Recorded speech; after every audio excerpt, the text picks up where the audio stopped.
जहाँ के नियम कायदे कानून कुछ अलग होते थे।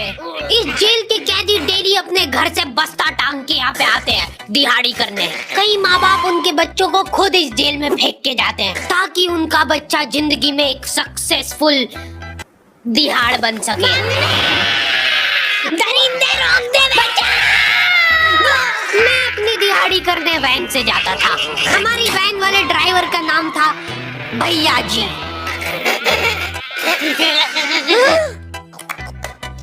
और उसकी वैन का नाम था मैजिक, जिसका हर दूसरे दिन टायर पंचर हो जाता था।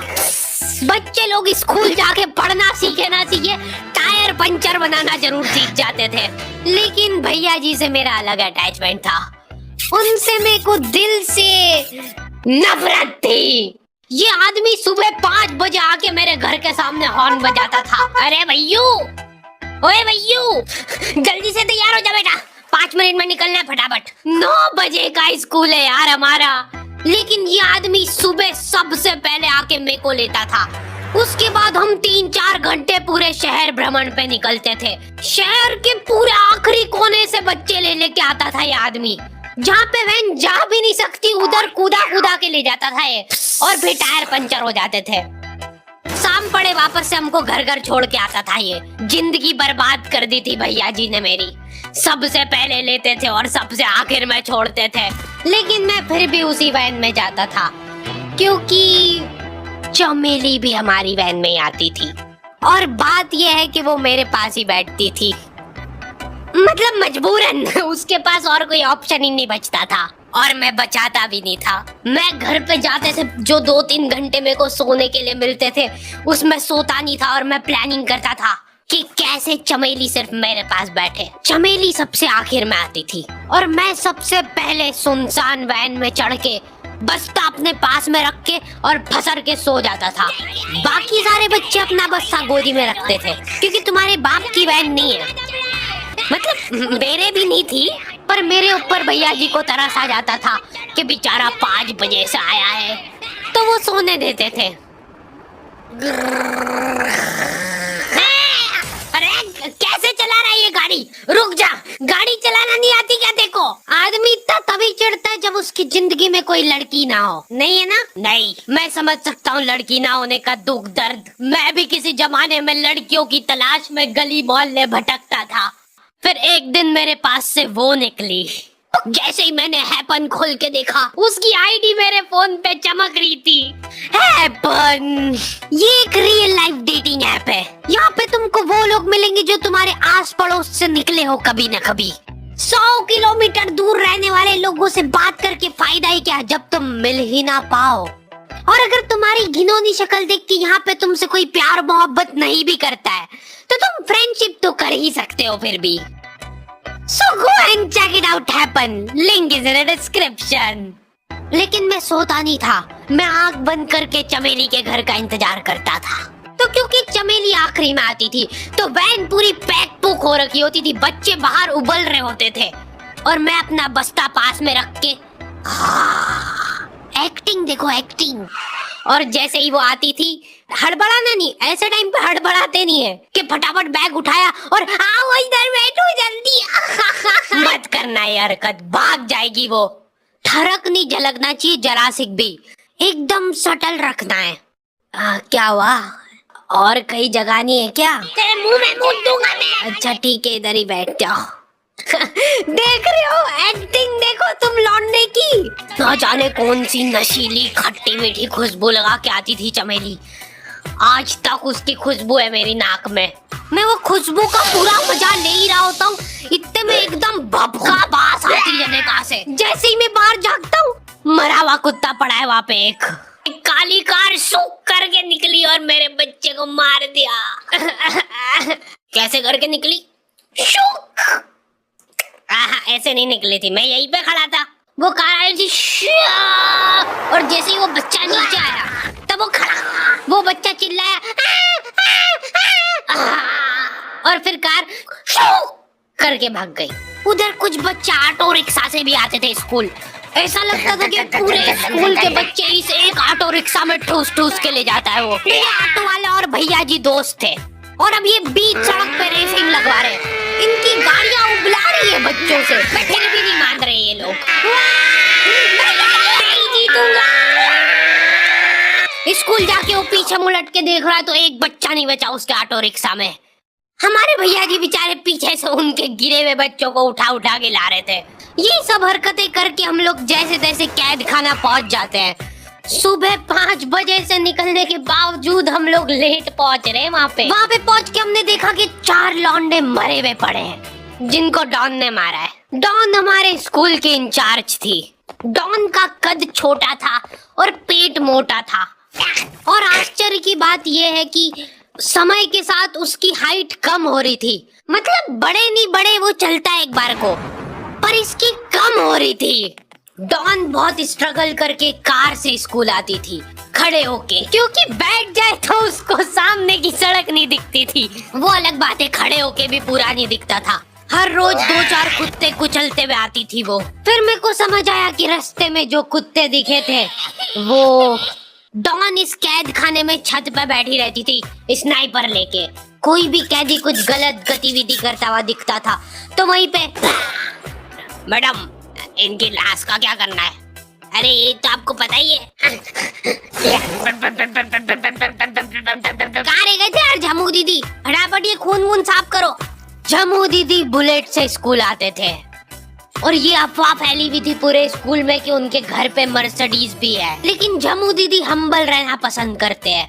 ऐसा कहा जाता था कि ये स्कूल ऑन पेपर झमू दीदी के नाम पे ही है, पर वो हम्बल रहने के लिए यहाँ पे झाड़ू पोछा लगाती है। वैसे मैडम इन्होंने करा क्या था? गैर कानूनी पेन फाइट का सट्टा खेलते थे ये लोग क्लास में। उससे मेरे को प्रॉब्लम नहीं है, मेरे को क्यों नहीं? हाँ, हमारी क्लास में पेन फाइट का सट्टा चलता था। हमारे इधर जो लौंडा पेन फाइट में जीतता था सामने वाले का पेन उसका हो जाता था। कुछ बच्चे अपना सब कुछ दांव पे लगा देते थे और कर्जे में डूब जाते थे। फिर भी वो लोग हार नहीं मानते थे और अपने दोस्त से पेन उधार लेके खेलते थे और वापस हार जाते थे। तो अब क्लास में कुछ बच्चों के पास पोटला भर के पेन पड़ा है और कुछ बच्चों के पास पेन ही नहीं है। पेन इस कैद खाने की करेंसी थी। जिसके पास जितने महंगे पेन वो उतना रईस। यहाँ पे ब्लैक में पेन इधर उधर होते थे। नॉर्मल लोगों के पास होते थे 5 रुपए वाले जीफी जेल, जो कि तुम एक पन्ने पे लिखोगे तो पीछे 10 पन्ने तक छप जाएगा। और उनसे भी गए बीते लोग होते थे जो 3 रुपए वाला यूज एंड थ्रो लेके आते थे और उससे भी उनकी अच्छी राइटिंग आ जाती थी। बहुत चिढ़ मचती थी यार मेरे को उनसे। और कुछ चुनिंदा रईस लोग होते थे जिनके पास होता था ट्राइमैक्स।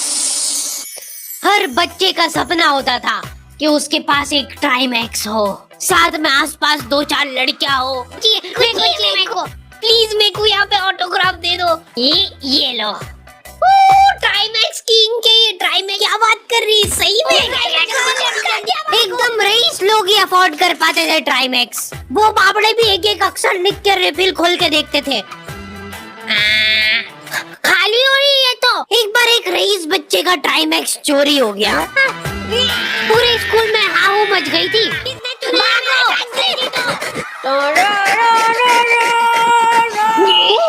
वो देखो, हमको पता चला कि वो आदमी दौड़ भी सकता है। हमारे स्कूल में कुछ भी कांड हो रहा है ये आदमी सबसे पहले दौड़ के आएगा। पूरा बैग खोल चोर, और बच्चों के बैग चेक करेगा। स्कूल वालों को भी इसकी सैलरी देते वक्त सबसे ज्यादा आँख भरती है। सैलरी किस चीज की? इस आदमी की शक्ल देख के ऐसा लगता था कि ये स्पोर्ट्स की आड़ में वैन वालों के साथ मिलके बच्चों की स्मगलिंग करता है। इस महान आदमी का नाम था भूषण। इसने अपनी जांग पे टैटू करा रखा था। भू अलग जांग पे, सड़ अलग जांग पे। सर कल से खो खो खेलने के लिए कितनी बजे आना है? वो तो बैग चेक करा पहले तू। इन्होंने पूरे कैद खाने के कैदियों को लाइन से खड़ा कर दिया है। पेन हमारी क्लास के बच्चे का गुमा है और पूरे स्कूल में ढूंढ रहे हैं लोग। आखिरी में पता चलता है कि वो बच्चा घर पे भूल के आ गया था उसका पेन। सॉरी बेटा, एक फेट में मुंह देगा।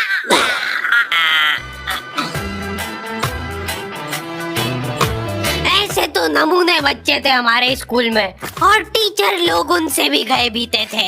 हमारे स्कूल में टीचरों को उनके नाम से कोई जानता ही नहीं है। बच्चों ने उनकी हरकतों के अनुसार टीचरों के नाम रखे हुए। हमारे इंग्लिश वाले टीचर का नाम था छोटा भीम। इससे चिड़चिड़ा आदमी मैंने आज तक नहीं देखा। छोटा भीम की हॉबी थी लड़कों को कूटना। उस बेचारे की हाइट छोटी थी तो बच्चे के मुंह तक उसका हाथ ही नहीं पहुंचता था।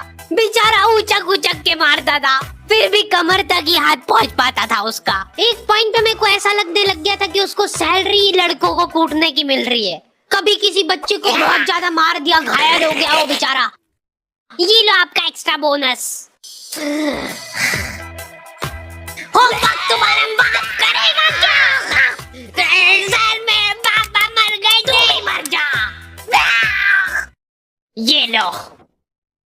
अरे वाह, नहीं चल रही, सांस तो नहीं चल रही है। हाँ, कंफर्म मर चुका है ये। ये लो, आपका प्रमोशन हो गया है। लड़कियों से उसका अलग अटैचमेंट था। कौन सा परफ्यूम लगा के आई हो? सर थोड़ा दूर रहो। अरे मैं कुछ कर थोड़ी ना। भोली सी सूरत और आंखों में ठरक लेके स्कूल आ जाता था ये daily. So this means that he will jump over it and then he started. ये आदमी इंग्लिश को इंग्लिश में ही ट्रांसलेट करके चल जाता था हमारी नंगी आंखों के सामने। इधर वॉशरूम में मौत का नंगा नाच मचा रखा था लॉन्डो ने।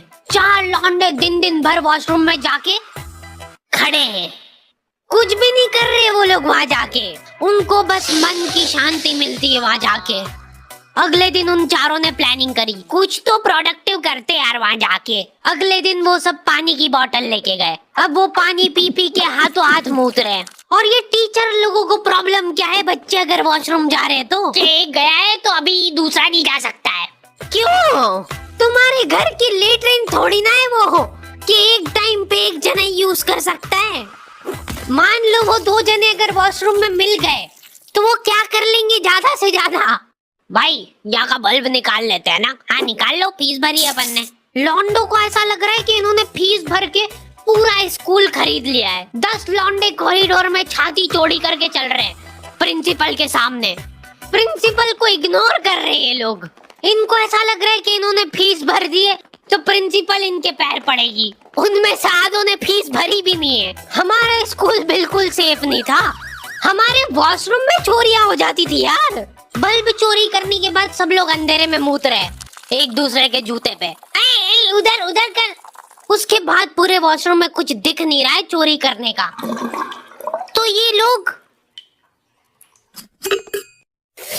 हाँ नल उखाड़ के ले गए।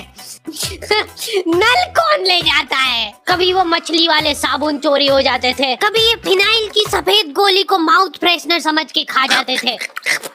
भाई इसको चबा मत, इसको चूस, ज्यादा देर तक चलेगी ऐसे। ठंडक हो रही भाई, ठंडक।